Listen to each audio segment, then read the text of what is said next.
नमस्कार दोस्तों, स्वागत है आपका हमारे चैनल करंट वर्ल्ड इन्फॉर्मेशन में। आज की इस रिपोर्ट में हम बात करेंगे एक ऐसी घटना की जिसने पूरे दक्षिण एशिया को हिला दिया है। पाकिस्तान ने अफगानिस्तान के कंधार प्रांत में हवाई हमला किया है और इस घटना के बाद से दोनों देशों के बीच तनाव खतरनाक स्तर तक पहुंच गया है।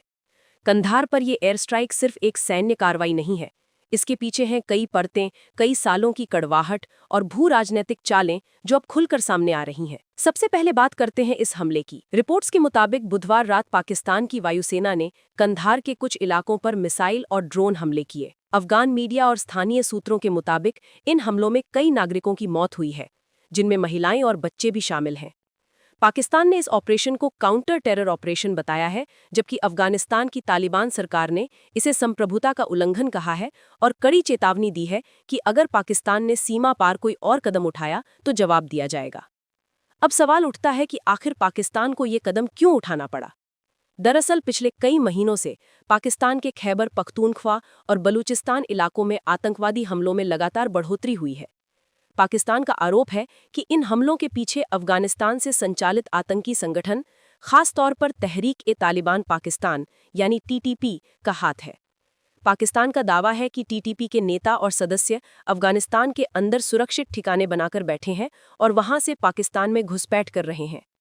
अफगानिस्तान की तालिबान सरकार इन आरोपों को बार बार नकारती रही है, लेकिन पाकिस्तान का धैर्य अब टूटता दिख रहा है। अगर आप इतिहास पर नजर डालें तो ये नया तनाव नहीं है। पाकिस्तान और अफगानिस्तान के बीच सीमा विवाद, जिसे डुरंड लाइन कहा जाता है, पिछले 100 साल से दोनों देशों के रिश्तों में जहर बनकर रहा है। अफगानिस्तान कभी भी इस सीमा को आधिकारिक रूप से मान्यता नहीं देता, जबकि पाकिस्तान कहता है कि यही उसकी वैध अंतर्राष्ट्रीय सीमा है। दोनों देशों के बीच ये सीमा लगभग 2600 किलोमीटर लंबी है और सबसे ज्यादा हिंसा, तस्करी और आतंकी गतिविधियां इसी लाइन के दोनों तरफ होती हैं। अब जो एयर स्ट्राइक हुई है, वो पाकिस्तान की ओर से एक सख्त संदेश है कि अगर अफगानिस्तान अपनी जमीन पर बैठे आतंकी संगठनों पर कार्रवाई नहीं करेगा तो पाकिस्तान खुद कार्रवाई करेगा। लेकिन सवाल ये है कि क्या इस तरह के हवाई हमले से आतंकवाद रुक सकता है या ये कदम आग में घी डालने जैसा है।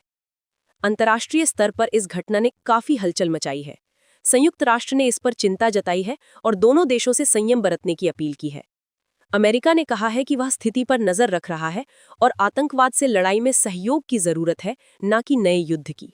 चीन, जो पाकिस्तान का करीबी सहयोगी है, उसने अप्रत्यक्ष रूप से पाकिस्तान को सलाह दी है कि क्षेत्रीय स्थिरता सबसे महत्वपूर्ण है। भारत की प्रतिक्रिया अभी तक औपचारिक रूप से सामने नहीं आई है, लेकिन न्यू दिल्ली के रणनीतिक विशेषज्ञ मानते हैं कि पाकिस्तान का ये कदम उसके अंदरूनी असुरक्षा को दर्शाता है, खासकर जब उसके भीतर आर्थिक संकट, राजनीतिक अस्थिरता और IMF पर निर्भरता बढ़ रही है। और ये सच भी है। पाकिस्तान की अर्थव्यवस्था इस समय बहुत नाजुक स्थिति में है। IMF से मिले 1.2 अरब डॉलर के नए राहत पैकेज के बावजूद वहां महंगाई 30% से ऊपर है, बेरोजगारी चरम पर है और सरकार के पास राजनीतिक स्थिरता नहीं है। ऐसे में कई विश्लेषकों का कहना है कि पाकिस्तान का ये हमला घरेलू जनता का ध्यान आर्थिक संकट से हटाने के लिए भी किया गया हो सकता है। दूसरी ओर तालिबान सरकार, जो 2021 में अमेरिकी सेनाओं के हटने के बाद अफगानिस्तान में सत्ता में आई थी, अब अंतर्राष्ट्रीय मान्यता पाने के लिए संघर्ष कर रही है। ऐसे में पाकिस्तान के साथ बढ़ता तनाव उसके लिए भी खतरनाक है, क्योंकि अगर ये झड़पें बढ़ती हैं तो अफगानिस्तान की पहले से जर्जर अर्थव्यवस्था और मानवीय स्थिति और खराब हो जाएगी। कंधार में हुए हमलों के बाद सोशल मीडिया पर भी माहौल गर्म है।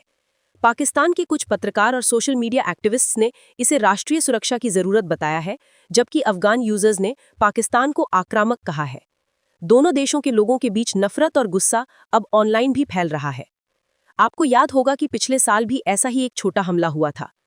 तब पाकिस्तान ने कुनार प्रांत में कुछ ठिकानों पर ड्रोन स्ट्राइक की थी, जिसमें 8 लोग मारे गए थे।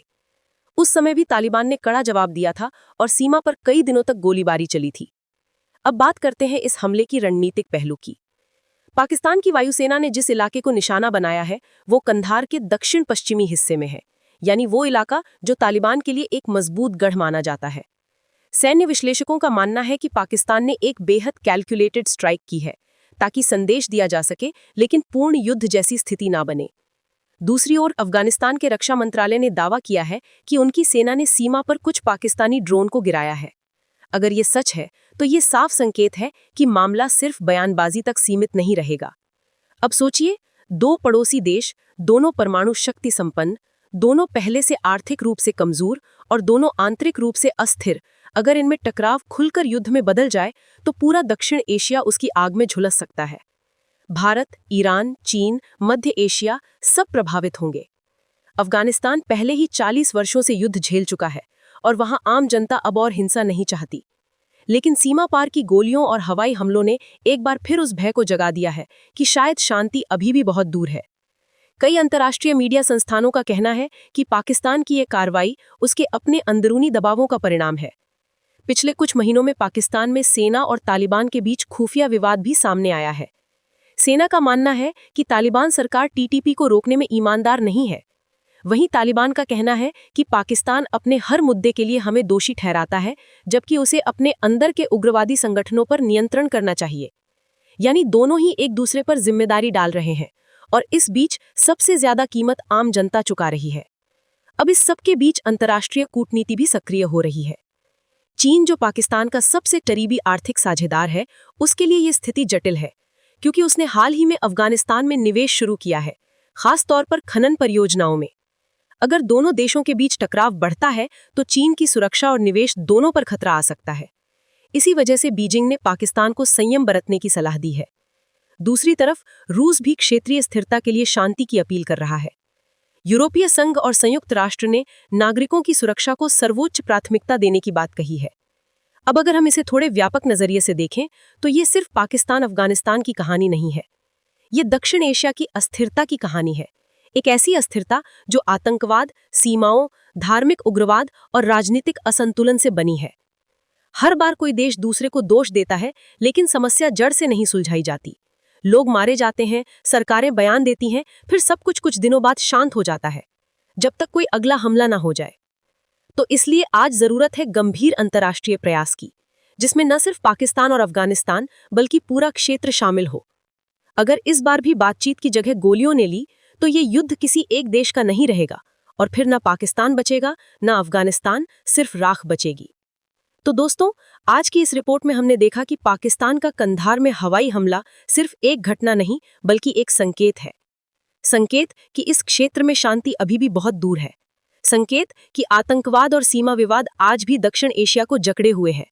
और संकेत कि जब सरकारें जनता की आवाज नहीं सुनती तो युद्ध खुद बोलने लगता है। अगर आपको ये विश्लेषण पसंद आया हो तो वीडियो को लाइक करें, अपने विचार कमेंट में बताएं कि आपको क्या लगता है, पाकिस्तान का ये कदम सही था या गलत? क्या ये सिर्फ आत्मरक्षा थी या ये एक नया युद्ध शुरू करने की शुरुआत है? और चैनल को सब्सक्राइब जरूर करें, क्योंकि आगे आने वाले वीडियो में हम बात करेंगे कि अगर ये टकराव बढ़ा तो भारत पर इसका क्या असर पड़ेगा। धन्यवाद दोस्तों, अगले एपिसोड में फिर मिलते हैं। तब तक के लिए शांति बनी रहे।